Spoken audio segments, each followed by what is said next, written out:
tardes, bienvenidos, gracias por acompañarnos aquí en el Museo Beato Angélico a esta presentación tan esperada del libro El Destino. Es En Busca del Destino, ¿no? Sí. Es un juego de palabras maravilloso que nos invita a recorrer un camino, ¿no?, hacia la estancia del destino, pero buscando también ese destino esperado, ¿no?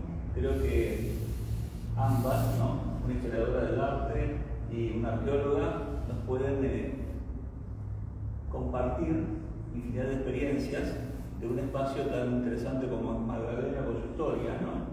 Una ciudad que presidió a La Plata mucho tiempo y que no creció como debería haber crecido, tal vez motivos políticos, situaciones históricas complejas, pero que hoy en día es un espacio bellísimo, verde, preservado, que tiene un espacio natural que invita a mejorar ese destino, ¿no?, a ir a un destino mejor.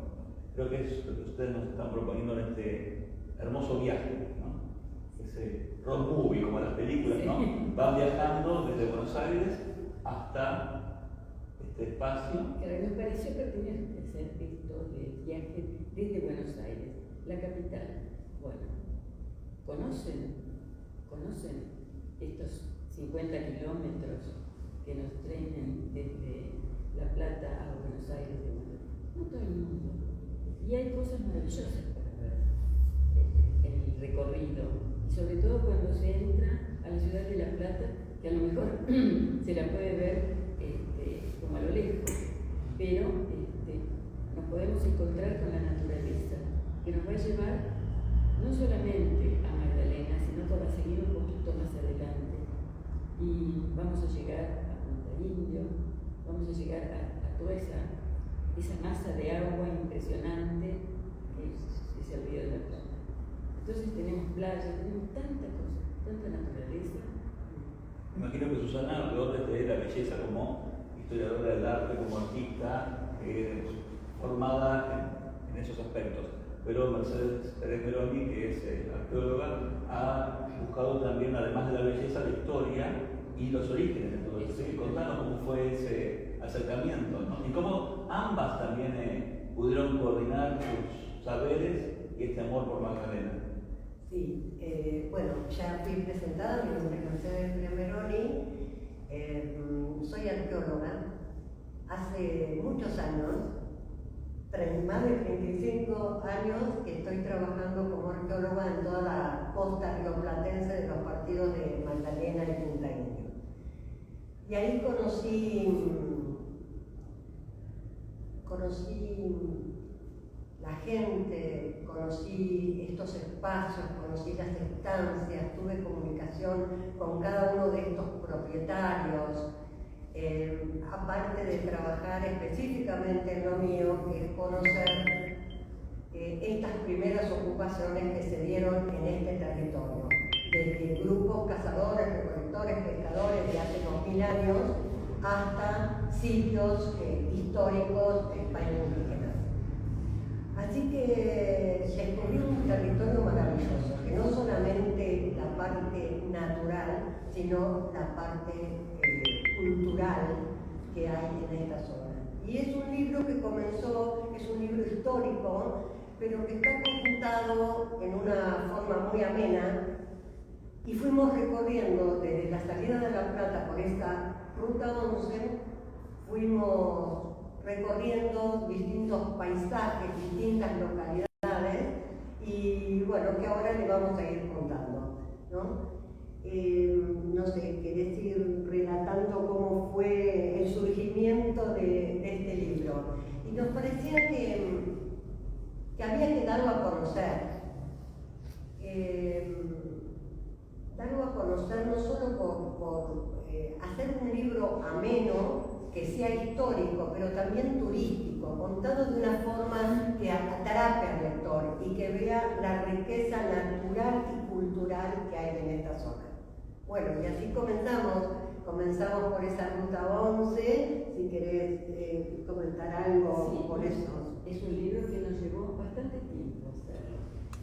Pareciera que es mirar, observar, realizar el viaje muchas veces, pero no, hay muchísimas cosas más para ver, para ahondar, para investigar, sobre todo la gente, sobre todo cómo esa gente llegó a estos lugares, cómo se situaron en Magdalena o en Atalaya, por qué esos nombres, y por qué, siempre surge por qué y por qué. Entonces, nos llevó mucho tiempo para que fuera todo como estamos acostumbrados a hacer, que fuera a través de la historia, de recorrer, de buscar, de leer, y bueno, nos pusimos de acuerdo, y ahora acá está esto que es nuestro primer libro en colaboración. Convengamos que son dos académicas, ambas fueron docentes de la Universidad Nacional de La Plata y aún siguen investigando y compartiendo sus saberes. Pueden después buscar en el CEDICI investigaciones de ambas que están compartidas para todos. Y creo que algo importante es que no solamente se hizo investigación, sino también se hizo extensión universitaria. ¿Qué significa? Hicimos cursos para docentes, talleres para los chicos, para poder incorporar y para que conozcan y se incorpore a la currícula fundamentalmente todo este patrimonio natural. La gente de ahí, si bien es toda una zona de reserva, que después vamos a hablar, no solamente una reserva natural como es el destino, sino que está incluida en una reserva de biosfera, que es una categoría declarada por la UNESCO, ¿no?, que tiene carácter internacional. Y toda esta zona está protegida a nivel municipal, a nivel provincial y a nivel internacional. Y los chicos que llevábamos a la costa, en realidad sabían que era la costa, pero no sabían toda esta historia. ¿Qué es una reserva? ¿Qué es esto de conservar? ¿Cómo estos términos de conservación, de resguardo, de patrimonio, cómo fueron variando a través del tiempo? El patrimonio y la conservación antes eran cerradas, ahora la visión es totalmente diferente, ¿no? Son conceptos diferentes, se pueden usar esos espacios, ¿no? Así que bueno, fuimos haciendo este viaje, pasando por distintos lugares, llegamos al Empalme Magdalena, un lugar muy importante que a Susana todos estos lugares le traen también mucha nostalgia. ¿Querés contar algo de tu historia, de tu padre? Sí, cómo no. A ver, siempre me llamó la atención, soy hija única, y como buena hija única, siempre hurgando y preguntando a los mayores, a los que me rodeaban. Tuve la suerte de poder conocer todos estos lugares que Mercedes ha nombrado, estas localidades ahora, porque mi padre era ferroviario. Y era ferroviario que era jefe de estaciones. Entonces, tuve la suerte de poder conocer todo lo que es esta línea desde La Plata hacia Punta Indio, hacia Verónica, cuando había trenes, porque ahora ya están. Hay rumores que vuelve el tren, que lo están pidiendo desde La Plata a Magdalena. Veremos si es propicio, si lo van a hacer, no se sabe. Bueno, pero era una forma también de conocer qué eran las estaciones, qué eran esas vías, qué eran esas casas que tenían cierto aire inglés en su construcción, no tan ostentosas como pueden ser otras estaciones de más importancia que se hacían con jardines y demás. Estas eran unas edificaciones de madera, muy lustrosas, todos sus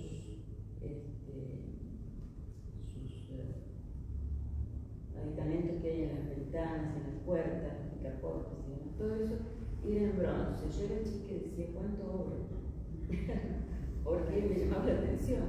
El telégrafo también con sus fichas de bronce. Bueno, y así fui aprendiendo un poco cómo era esto de esos viajes que se hacían en tren. Era muy, porque el tren iba despacio, no iban trenes muy ligeros. Entonces uno tenía tiempo de ver todo el paisaje que teníamos alrededor. Entonces yo preguntaba, ¿esto qué es? Y entonces siempre estuve bastante ligada a todo esto. Y tuve la suerte de poder recorrer toda esta zona cuando decidimos iniciar el libro con Marcela. No todo el libro está situado, sino que está explicado qué fue, qué es y a lo mejor qué será, porque ahora he visto que se está proponiendo nuevamente el tren para toda esa zona, creo que se está logrando. Las estaciones, muchas están, otras no. La estación de Magdalena, que es el lugar que nos ocupa, tiene un lugar entre unos yuyales, está totalmente abandonada. Hay otra que supuestamente supliría a esta que está entre los yuyos. Bueno, así comenzamos el viaje, yendo por esta ruta 11 hasta que llegamos a este Empalme Magdalena, que como dijo Susana, ya esta estación está en ruina, pero la importancia fundamentalmente de lo que fue el ferrocarril, cuándo llega el ferrocarril, cuándo desde Tolosa, por este ferrocarril del oeste al comienzo, hacen un tramo, después cambian la compañía, hacen otro tramo hasta Magdalena y luego vuelve a Atalaya, ¿no? Y eso le da un gran impulso. ¿Qué era Atalaya? Estábamos en la costa y Atalaya es un lugar de vigía, un lugar donde los gauchos milicianos defendían las invasiones. Se hacían las guardias, las custodias de la costa, por los buques que entraban con ideas de conquista. Entonces, bueno, de ahí viene el nombre Atalaya, ¿no? Claro, y fundamentalmente de contrabando, porque había mucho contrabando en la zona, así que era necesario tener resguardada esa zona. ¿Y por qué fue además importante Atalaya? Por la cantidad de saladeros. Se recuerda que con la peste amarilla en Buenos Aires deciden por una ley que los saladeros no podían estar más en la costa del Río de la Plata y buscan otros destinos, y uno de esos destinos fue Atalaya. Y ahí comenzaron a sentarse más de 6 saladeros de gran importancia, donde por esas barcazas que llegaban y ese muelle que tiene Atalaya hacían cambio de productos y llevar todas las mercancías como cebo, pezuñas, carne, cueros salados, exacto, hasta Brasil y también hasta zonas europeas. Perdón, eso termina cuando aparecen las refrigeradoras. Entonces van desapareciendo todos los saladeros que había en esta parte de la costa y ahí, si ustedes visitan, van a encontrar un viejo muelle que parece mentira que todavía en pie y resguardado. Entonces empieza como otra vida que decae todo lo que es esta parte de la costa. Y bueno, y además también llega la electricidad y estos vigías que tenían sus faroles para señalizar la entrada de los buques y demás, van cambiando.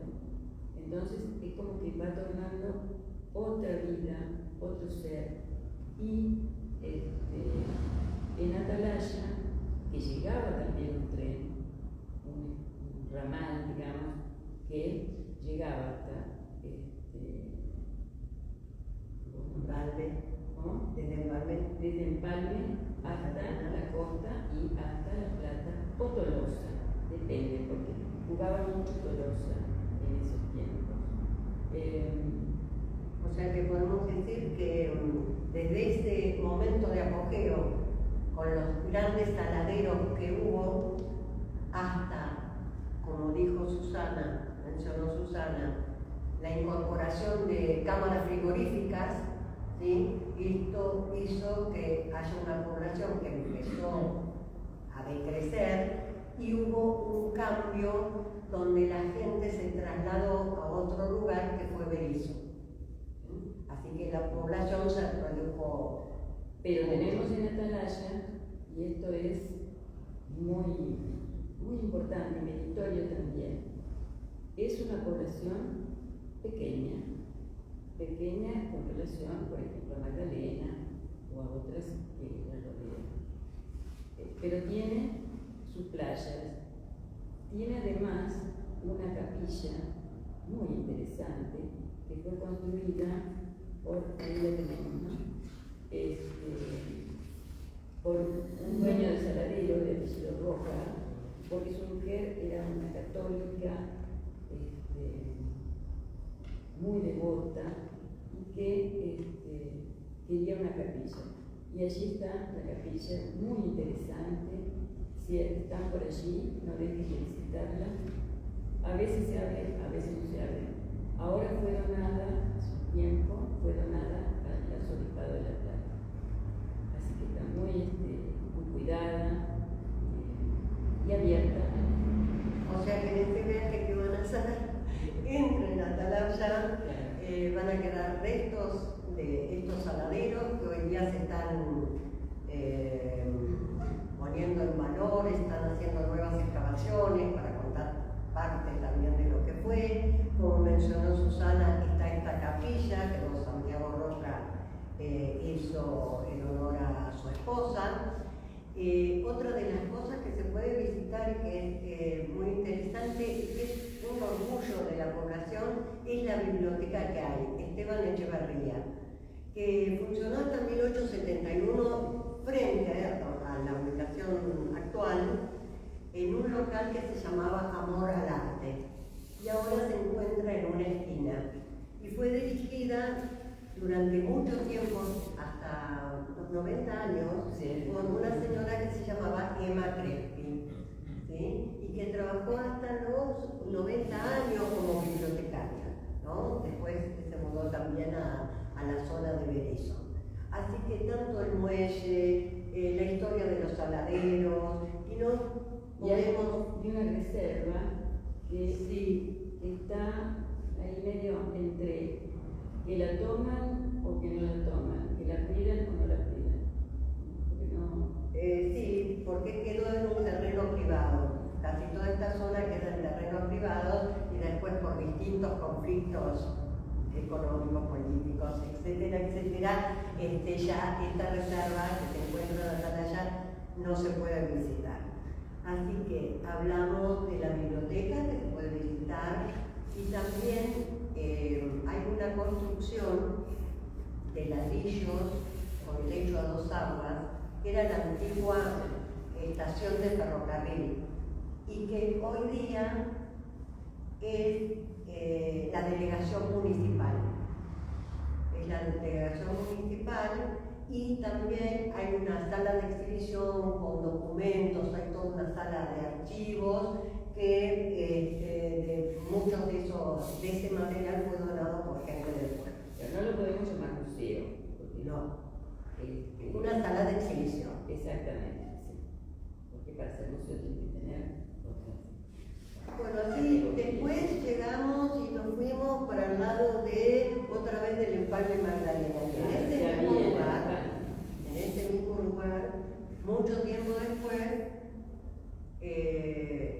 lo que se ve, es la fábrica Nestlé. Bueno, antes de la fábrica Nestlé habíamos visto la fábrica de cerámica. Sí, había una fábrica muy conocida. Bueno, que ahí van a encontrar en el libro unas piezas que nos ha cedido, que todavía lo conservan, muy interesante, que la había fundado un español, junto con un pintor argentino, se habían asociado, y bueno, y fue una fábrica muy importante, y la cerámica se hacía tal cual se hacía en ese lugar de donde el español había nacido. Y que si bien ahora no se encuentra el edificio, porque se hizo otra construcción, queda en la memoria de los habitantes de la zona. Todo el mundo recuerda esa cerámica de porcelana o de cerámica magdalena, que se llamó Celia al principio, después porcelana magdalena. Que para los platenses era común ir a comprar. Ir a comprar. Claro, gente más grande seguro que tiene Las piezas. casitas para los bebés, sí, eran regalos. Sí, era como un viaje de fin de semana, ir a Magdalena, Sí. recorrer la planta y comprar porcelana de autor, porque las piezas estaban pintadas a mano. Todas Entonces, las eran piezas únicas, eran únicas. pintadas a mano, y también lo que hizo es fomentar todo el trabajo local, llamaban a toda la gente, hicieron escuelas para chicos, bueno, hasta que lamentablemente se cerró, en 1990 ya no quedó nada. Y tenemos amigos que han colaborado con piezas de distinto tipo, de distinta época, y tengo una amiga, Claudia Solero, que su padre fue accionista y me dio las acciones, para que ustedes vean en el libro, acciones de esta fábrica Celia. Y hoy día en el Museo de Magdalena abrieron una salita nueva, y gente de Galicia donó también una gran cantidad de piezas. Que hay una variedad de formas, de colores, todo diferente, porque corresponden a distintas épocas, ¿no? Bueno, tenemos contado que aquí en el museo se presentó hace unos años un libro sobre arte musivo de María Celia Grassi, una investigación de la Facultad de Bellas Artes. Y la investigación la culminaron en la planta en España, porque hicieron el contacto desde lo que fue la planta de Magdalena a lo que se está haciendo hoy en España, y llevaron de obsequio para el Museo de España un juego de té de Tigres de Magdalena. Compraron un anticuario que estaba hermoso, claro, que permitió que en España tengan ahora piezas. Claro, porque en Galicia, de donde viene este señor, ya desde el año 1800 existía una fábrica de porcelana, ¿no? Entonces, por problemas políticos, tienen que llegar acá a la Argentina, como contó Susana, se junta con este pintor y crean una escuela de escultura, pintura, y que todo el mundo la recuerda, ¿no? Y también, bueno, después lo que vimos Pero fue... hay una calle lleva el nombre de este señor que creó la fábrica. Sí, se me fue el nombre. Suele pasar.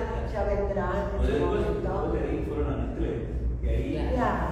Y ahí, claro, nos dieron todas las indicaciones y características que tiene la fábrica ahora y todo lo que produce. Isaac Díaz Pardo. Se me había ido. Bueno, y después fuimos a la fábrica de Nestlé, que también está acá en el Empalme Magdalena, que también colaboraron con una fotografía de 1975, que también la incorporamos en el libro.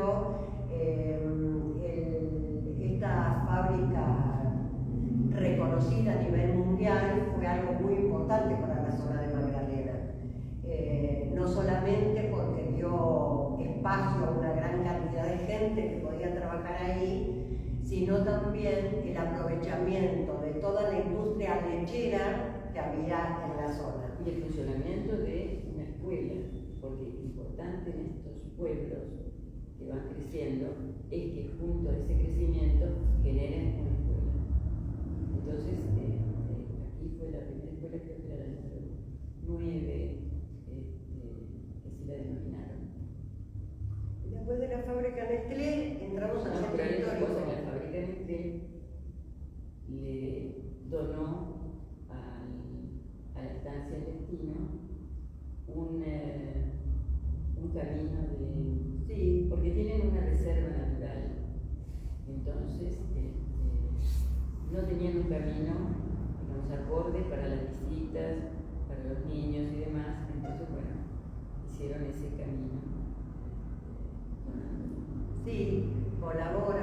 con la estancia, que vamos a mencionar cuando Sí. mencionábamos la estancia Quetino, cómo esta fábrica Nestlé,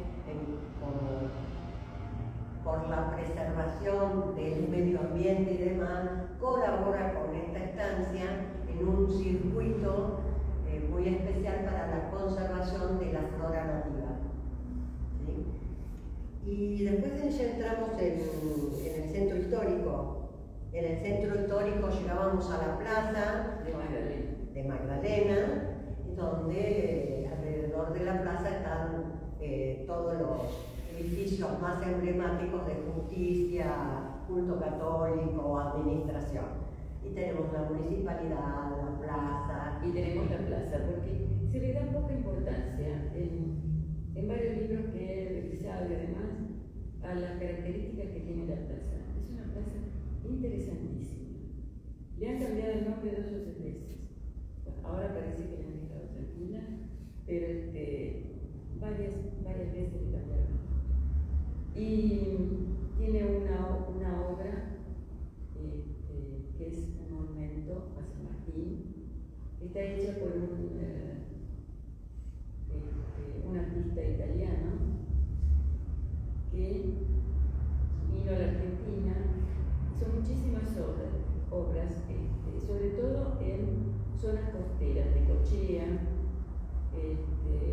acá en Magdalena. Y además este señor, es decir, era, porque falleció, de Citibel. Muy reconocido por sus obras, pero ya hace unos años falleció. Y poco se lo nombra. Y hay además plantas que han sido traídas de Jerusalén, y no me acuerdo qué otro. Sí, había el olivo de Jerusalén, pérgola, es Sí. una plaza Que todavía se mantienen en esos jardines, ¿no? Aún a pesar del paso del tiempo. Bueno, después empezamos a analizar lo que era la iglesia, la importancia de la iglesia, todo lo que hay en la iglesia en cuanto al órgano, si querés mencionar algo de ese Sí. órgano tan importante. Órgano de tubos, que hay muy pocos en el mundo. Trataron de ponerlo en valor, porque con el paso del tiempo está bastante deteriorado. No es exactamente como fue al principio, pero han tenido la buena voluntad de vecinos de hacerlo volver un poco al inicio. Que tiene 512 tubos, tiene pedalera de hueso. La verdad que es una joya musical y quedan muy pocos en el mundo. Y esto donde está en Magdalena. ¿Sí? Así que esa iglesia también es para visitarlo, con bóvedas, con pintura. Recuerdo que los confesionarios tenían una historia muy linda. Entonces, había unas maderas para que los aborígenes pudieran entrar. Sí, y para controlarlos y ver que iban a la iglesia, tenían unos agujeritos, los confesionarios, donde debían pasar una madera para dar como esta presencia, ¿no? Es muy interesante la iglesia de Magdalena, y también llamada Ciudad de la Misericordia, ¿no? Por Juan Pablo II es considerada la Ciudad de la Misericordia. También en una de Perdón, y que todos los días a las 3 de la tarde suenan las campanas por la Misericordia. Y después tenemos en una de las esquinas de la plaza lo que era el antiguo Hotel Colón. ¿Sí? Los últimos los últimos propietarios fueron alguien que se conoce como el Vasco Vidar, Pedro Vidar, y su señora María. Y muy interesante la época de auge que tuvo ese hotel, el Hotel Colón. Y hoy día en ese mismo espacio se encuentra el Museo Histórico Municipal Regional de Magdalena. En ese mismo espacio que ocupaba el Hotel Colón. Ese hotel tenía muy buenas sus habitaciones, sus lugares para que la gente pudiera almorzar, y se hacían, sobre todo para fiestas como 25 de mayo o alguna otra fiesta patria o alguna fiesta local. Allí se organizaban bailes, fiestas que eran atendidas por sus propietarios, que eran un matrimonio. Y que tuvimos la suerte que una descendiente de ellos, Sí, una amiga circunstancial. sí, nos pasara bastante información sobre esa. Porque era la nieta del Vasco Vidal. Y su madre escribió un libro que se encuentra en este museo. Pero fue un encuentro casual, hablando de Magdalena, y nos encontramos que su madre había vivido ahí. Y bueno, yo, como les digo, es parte del Museo Regional Histórico de Magdalena. También, para no cansarnos, pasamos por todos los edificios patrimoniales y no podemos dejar de mencionar lo que es el teatro, el teatro español, ¿no? Perdón, dicen y llaman el segundo Colón. Tanto es así que ha habido intérpretes como Caruso y otros nombres que no recuerdo, importantes en la música y además por la calidad de la construcción. Acá un arquitecto y arquitecta podrán decirnos, pero tanto es sus techos, sus paredes, sus pisos, y tiene un sótano que es muy, muy importante para el desarrollo de ciertas de la acústica que le daba al teatro, porque corría agua, por ahí tenía una acústica. Y además tenía este teatro muchas funciones. Si bien, como todos los teatros, los pisos están inclinados y las butacas se podían sacar, los pisos se elevaban, están los cricket también utilizados para levantar, y se hacían bailes y otro tipo de reuniones y festejos del pueblo. Estuvo cerrado muchísimos años, después fue reabierto, después creo que sigue estando en valor. Está abierto. Sí. Este año en una actividad del municipio, está en muy buenas condiciones, y es increíble el trabajo de madera.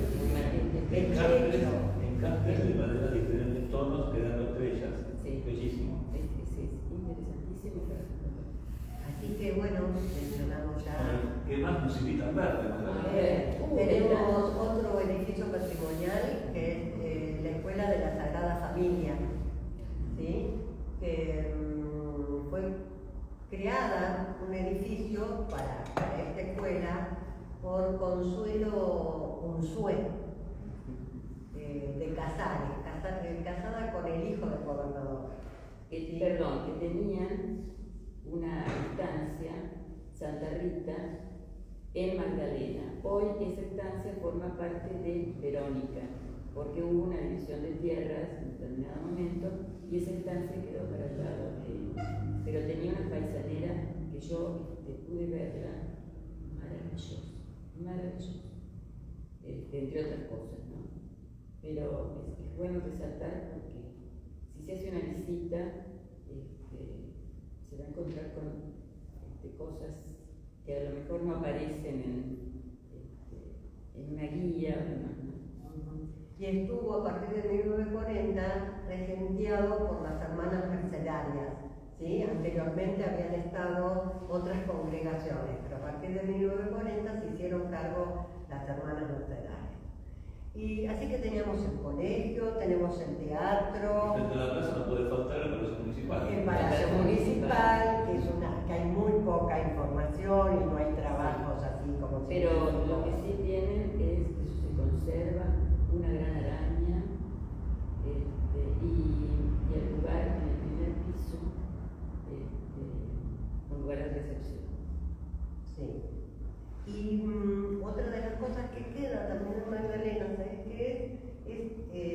la posta, la posta de Aguirre, porque eran terrenos de Rosas que fueron donados de su abuelo y después vendidas a una señora Aguirre, por eso se llama posta de Aguirre. Y ahora la tiene la agrupación gauchesca de Magdalena, ¿no? Toda una construcción con 4 módulos para dormitorios, para caballeriza, para la zona de bar, etcétera. Todo eso, bueno, para reponer la caballada en los viajes que eran largos, ¿no? Y así seguimos la ruta, pasamos por el servicio penitenciario, que ha cambiado mucho la población de Magdalena, ha cambiado mucho la población. De la ruta, porque ahora estamos dentro de Magdalena. No, ya salimos a la ruta, ya salimos, pobre gente ya veo que está media así dormida, entonces Pero por suerte el servicio penitenciario lo de afuera. claro, vemos por suerte por el momento. También hay algo que Mercedes decía, no puede ser. Yo le dije que había un autor, cantautor nuestro, que había compuesto una letra, una canción, que tenía que ver con este lugar. Y era verdad, ¿no? Sí, Atahualpa Atahualpa Yupanqui. Pero eso cuando lo pusimos, cuando hablábamos de la posta. De la posta. Y este poema, canción, que es divino para leerlo, sí, habla de estas diferencias sociales, ¿no? De las diferencias sociales. ¿Quieren que lo lean? ¿Están muy aburridos? ¿Se tienen que ir a las clases, algo por el estilo? Sí, pero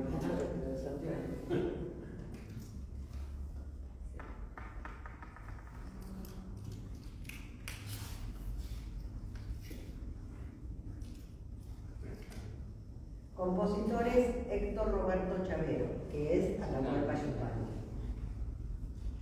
A ver cómo viene. Don Atahualpa Yupanqui en su visita a la zona cantó la milonga del peón de campo, en la que relata la fatigosa vida de estos trabajadores. Yo nunca tuve tropilla, siempre montado en ajeno. Tuve un zaino que de bueno ni pisaba la gramilla. Vivo una vida sencilla, como es la del pobre peón, madrugón tras madrugón, con lluvia, escarcha o pampero. A veces me duele fiero, los hígados y el riñón. Soy peón de la estancia vieja, partido de Magdalena, y aunque no valga la pena, anoten que no son tejas, un portón lleno de rejas, y allá en el fondo un chalet. Lo recibirá un valer, que anda siempre disfrazado, mas no se asuste cuñado, y por mí pregúntele. Ni se le ocurra decir que viene para visitarme, diga que viene a cobrarme, y lo han de dejar pasar. Allí le van a indicar que siga los eucaliptos. Al final está un ranchito que han levantado estas manos. Esa es su casa, paisano. Ahí puede pegar el grito. Allí le vamos a mostrar mi macarrón, mis 2 perros, unas espuelas de fierro y un montón de cosas más. Si es entendido verá un poncho de fina trama y el retrato de mi mamá, que endo rezo pensando mientras lo voy adornando con florcitas de retama. ¿Qué puede ofrecerte un peón que no sean sus pobrezas? A veces me entran tristeza y otras veces rebelión. En más de alguna ocasión quisiera hacerme perdiz para ver de ser feliz en algún pago lejano, pero a la verdad, paisano, me gusta el aire de aquí. Muy lindo, y donde se ven en realidad estas diferencias. Las diferencias de las marcas sociales. Las diferencias sociales y bueno, también hace un cuadro de espacio, ¿no? Sí, Los ambientes nos sitúa. Sí. Todavía no hemos resuelto cuál fue la estancia, la primera estancia. Se supone, según Atahualpa, que es esa, pero hay otros autores que dan Otra ubicación. Otra ubicación, sí. Bueno, ya tendremos una segunda etapa del libro Sí. con más datos y con acerca de los orígenes. Bueno, ahí te gustaría que llegues al final seguimos por la ruta y llegamos a un cartel enorme con una tranquera muy linda que dice Reserva Natural El Destino. Sí, pero para llegar ahí hay que recorrer un tramo del camino muy lindo, que sería la continuación por sí, de la ruta 11, con calle, con tierra, que cuando llueve cuesta bastante llegar. Pero es como que enmarca a todo lo que es esta estancia a la que hace referencia Mercedes, enmarca y es el verde, es la cantidad de verde, de distintos tonos de verde, que a nuestro paso, yo siempre digo, es como que nos acompañaban, era como un cortejo, hasta llegar a la estancia, que hay un cartel, que ahora sí dice que se puede visitar, porque se han unido al turismo que se hace en estos momentos. Y bueno, y nos encontramos en algo que nos maravilla. Pero nos maravilla porque entramos a una estancia, a una que nos parece normal, común, pero tampoco encontramos cuál es la casa principal, porque hacia un lado vemos que hay un puesto que hacen unos sándwiches, unas cosas, una atención allí, y bueno, ¿dónde está el casco de la estancia? Y nos encontramos con algunas casas, unas construcciones bastante tirando para el inglés, pequeñas, no muy grandes. Además, se encuentran unas carruajes y un gran galpón. Ellos le llaman galpones porque eso nos hicimos sacar para decir lugar o sitio, donde en otras épocas se guardaban los elementos de la trabajo, sí. claro. Y además también algunos pequeños animales que se guardaban por allí. Bueno, O sea que cuando ingresamos nosotros encontrábamos construcciones de distinto tipo. Claro, no. ¿Y dónde está la estancia, el casco de la estancia? Porque en realidad uno está acostumbrado a ver o estancias palaciegas, como hay en muchos lugares de nuestro país, otras que son de mediano porte, y además están las escuelas tradicionales de barro paja. Pero y acá no había nada de eso, hasta que en una vuelta del camino nos encontramos con eso que ustedes van a ver en la tapa del libro, que es una casa muy blanca, con sus ventanales blancos, persianas blancas, pero una línea que, bueno, me llamó la atención. Y allí vamos a estudiar un poco quiénes habían hecho la construcción. Ahí hubo ayuda del arquitecto, ¿no? Ayuda de arquitecto. Un arquitecto acá presente que nos acompañó, una oportunidad. Y claro, podríamos ver, pero no podríamos decir que esto es así o así. Bueno, la cuestión es que el lugar nos maravilló por todo, nos maravilló por el verde que tiene. Yo sigo insistiendo en el verde porque es fantástico. ¿Cómo está ubicada esa casa? No podíamos darle decir, esto es un adelanto, pero bueno, esta casa era del matrimonio Elsa Shaw y Ricardo Pinzo, dos exponentes de la sociedad porteña, familias muy reconocidas, que se habían conocido y se casaron. No tuvieron hijos, pero sí decidieron a todo ese terreno que habían comprado a un hacendado Miguel, que era dueño de mucha tierra en toda esta zona, habían comprado unas cuantas hectáreas pero destinaron una parte de esas hectáreas para reservarla, para hacer una reserva natural y que se respetara con el tiempo. Tanto es así que Mercedes la nombró en su charla. Sí, lo importante de esto es que ellos compran 1.800 y pico de hectáreas, como dijo Susana o el señor Miguel, y miren, de la época que estamos hablando, este matrimonio se casa en el año 25, y decide en esa época dejar, preservar 500 hectáreas de su establecimiento para la conservación de esas tierras.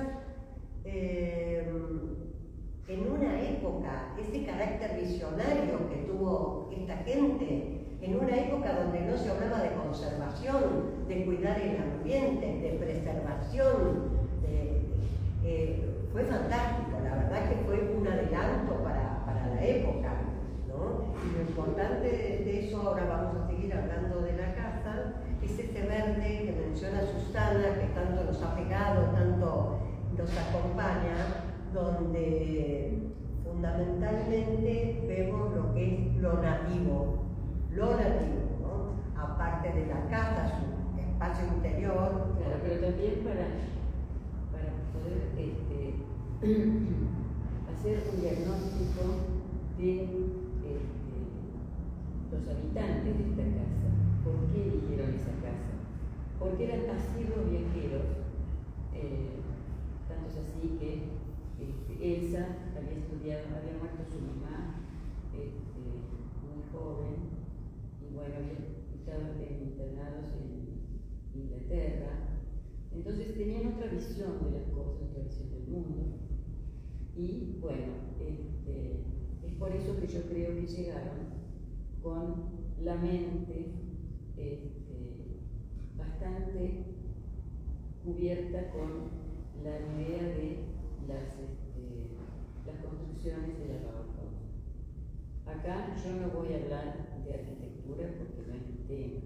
Tenemos miedo que está de Ha habido varios comentarios sobre el estilo de la casa. Claro, cuando nosotros vemos, ellos se casaron en el 25 y en el 29 inauguraron esta casa, que es muy amplia, es bella por el lugar que ocupa.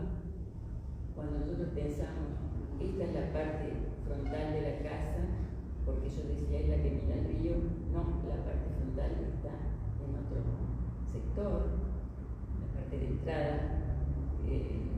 Nos vamos a encontrar con una galería con mayólicas, unas imágenes muy interesantes, porque allí se daban las misas en verano, si no se daban en el salón comedor de la casa. Después saliendo nos vamos a encontrar con una pequeña caseta, como si fuera techo a dos aguas, de madera, que era la casa del sacerdote, que era el que oficiaba las misas. Si llovía las daba dentro y si no las daba en esa galería. Como ven, tiene una historia así como para adornar antes de entrar al interior de la casa. Y también ahí está el mausoleo. Bueno, pero eso ya salieron, sí, pero un poquito más adelante está lo que fue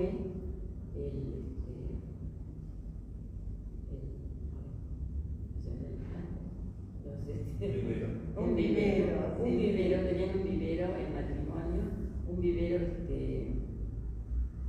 muy interesante, donde cultivaban flores, plantas nuestras y traídas. Así que también tenían una gran ayuda de Talis, que era muy amigo de Ricardo. Bueno, sigamos por ese jardín, una gran avenida de tipo... Claro, y en el vivero ese pequeño que tenían, que no era hoy es el mausoleo de los dueños de casa, de Ricardo Díaz. Descansan los restos de Elsa Yo y de Ricardo Pearson. Porque era el lugar que ellos decían que era su lugar en el mundo. Ricardo Pearson era ingeniero agrónomo, Elsa era un amante de la naturaleza, todo ese jardín que ahora vamos a describir brevemente fueron plantas traídas fundamentalmente de Europa, pero sin embargo después hay toda una parte de conservación de la flora nativa, ¿no? ¿Querés hablar algo de los jardines, de esta gran avenida? Ah, bueno, sí. Ahí a mí me impresionó que cuando llegué, no llegué hasta la casa, sino que a un camino, que salía un camino principal que llevaba al río. Y para mí fue, yo le decía que digo, esto es una gran avenida con los árboles al costado. Es maravilloso, porque todo lo que alcance nuestra vista y que nos lleva a esa avenida hacia las aguas del Río de la Plata. Eso es obra de Tyson. Exactamente. Yo siempre dije, me dijeron que no, pero creo que así lo es. En realidad, cuando ellos se mudan y eligen este lugar para vivir, lo hacen porque tenían familiares en la zona. Hay una estancia muy conocida que es Luis Chico, que también es de esta familia, y que todo el diseño de Luis Chico fue realizado por Tyson, ¿no? Que están todavía los planos guardados y demás. Bueno, y después cuando se termina esta gran avenida, viene otro paisaje, que es toda la flora nativa. ¿Qué pasa? Lo que es ahora la costa del Río de la Plata, antes era mar. Y ese mar ascendió hasta hace unos 6.000 años, y en el momento que comienza a regresar, comienza a formar acumulaciones de gravas calcareníticas, que son los típicos cordones conchiles de la zona, por donde se ha desarrollado un suelo, y por encima de ese suelo se desarrolló la vegetación nativa. Una vegetación nativa que es de tala, coronilla, toda planta xerófila, tala, coronilla, sombra de toro, brusquilla, etc. Son como 8 especies. Y después tenemos, bueno, toda esta flora que los primeros habitantes en todas estas zonas de lomadas que estaban protegidas por esta vegetación natural, digamos, fueron lugares de asentamiento de estos primeros grupos que nosotros pudimos investigar, ¿no? Y no solamente esto, sino después viene otra zona que son pastizales, también que son aptos, digamos, para otro tipo de especies, ¿no? Que estos habitantes, primeros habitantes, también utilizaron, hasta llegar a la costa del Río de la Plata. Por lo tanto, distintos ambientes en unos 5 kilómetros que dan recursos naturales para toda esta gente, ¿no? Los vegetales y naturales. Bueno, creo que sí. Tenemos que pensar entonces que hace 100 años un matrimonio, Joe Pearson, logró legarnos hoy este espacio para que podamos descubrir y amar lo que ellos amaron. Y gracias a ustedes dos, hoy hemos podido hacer este recorrido y algo más nos queda, ¿sí? Que me parece que es importante. Hoy esta estancia forma parte de una fundación, Fundación Shaw. Y lo que quería decir es que Sara Shaw Cristo es una de las hijas de Héctor Shaw, que está en camino, sí, porque esta familia, toda esta gran familia, porque han sido una gran familia, han sido y siguen siendo muy aferrados a la religión católica. Y por la labor que ha desempeñado Enrique Shaw como hombre, como empresario. Empresario que su vida y su obra, ¿no? Fue trabajar por los demás. Él generó que todos sus empleados tuvieran dignidad. Y eso le valió ahora estar en el camino de los altares. Prontamente suponemos que va a ser santificado. Sí. Pero estamos organizando la presentación de un libro sobre el rock que va a ser Dios mediante en diciembre. Ah, qué bueno. Así que los vamos a invitar. Bueno, fantástico.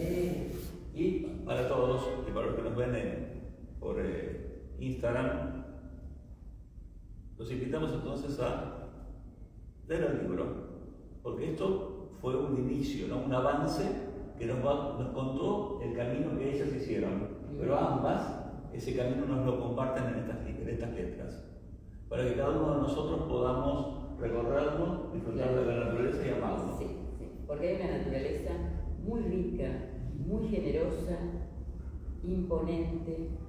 Entonces, me parece que merece la pena que nos demos una vueltita de vez en cuando por todos esos lugares. Hoy día ha empezado a generarse el turismo. No sé hasta qué punto, porque por ejemplo dentro de la casa yo encontré, la primera vez que fui, vi una cantidad de libros, claro, es una colección genial de pájaros, que no se había tenido en cuenta, no sé, de pájaros increíbles, y estaban ahí nomás. Entonces, no solamente tiene, más allá de la arquitectura, más allá de las bondades que tiene la casa dentro, me parece que tiene otra infinita cantidad de cosas que no se nos queden en los tinteros, que hay que seguir. Por ejemplo, yo cuando vi esos libros ahí, me acerqué, leí un poquito quiénes eran los autores y demás, y dije, no, estos libros no pueden estar acá. Entonces creo que a veces se pierden cosas que son de valor, por no tenerlas en cuenta. Hay unos libros que dejaron. Bueno, en otro espacio similar, en lo que era la casa de Udaondo, ahora hay un pequeño museo, y dentro de esa sala hay un espacio para la investigación de las aves, y está la bibliografía que Udaondo tenía, que lo utilizaba, pero que se comparten los investigadores. Así que tal vez con el trabajo de ustedes, ahora en el destino, podamos encontrar otros que sigan navegando y puedan compartir sus trabajos. Así que creo que tenemos que leer el libro y regalarles a ambas un agradecimiento y un aplauso más que merecido.